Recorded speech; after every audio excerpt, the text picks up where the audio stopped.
सप्तशृंगी यात्रेसाठी पायी निघालेल्या भाविकांमध्ये दुर्दैवी घटना घडली आहे। कळवण तालुक्यात आयोजित भंडारा कार्यक्रमात प्रसाद घेत असताना जळगाव जिल्हा येथील एका भाविकाचा अचानक मृत्यू झाल्याची धक्कादायक घटना घडली आहे। या घटनेमुळे परिसरात खळबळ उडाली असून यात्रेतील भाविकांमध्ये हळहळ व्यक्त केली जाते।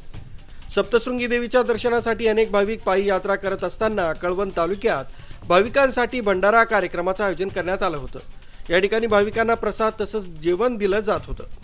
त्यावेळी जळगाव जिल्ह्यातील भाविक प्रसाद घेत असताना अचानक एकाची प्रकृती बिघडली आणि ते जागीच कोसळले। या घटनेनंतर उपस्थितांनी तातडीनं मदत करण्याचा प्रयत्न केला, तसंच तत्काळ जवळच्या रुग्णालयात उपचारासाठी हलवण्यात आलं। मात्र डॉक्टरांनी तपासणी केल्यानंतर त्यांना मृत घोषित केलाय। अचानक घडलेल्या या घटनेमुळे भंडारा कार्यक्रमात काही काळ गोंधळाचं वातावरण निर्माण झालं। मृत्यूचं नेमकं कारण अद्याप स्पष्ट झालं नसून प्राथमिक माहितीनुसार हृदयविकाराचा झटका आल्याची शक्यता व्यक्त केली जाते। घटनेची माहिती मिळताच स्थानिक प्रशासन तसंच पोलिसांनी घटनास्थळी धाव घेतली असून पुढील तपास सुरू आहे। आरबी न्यूजसाठी पांडुरंग भांगरे, मोखाडा।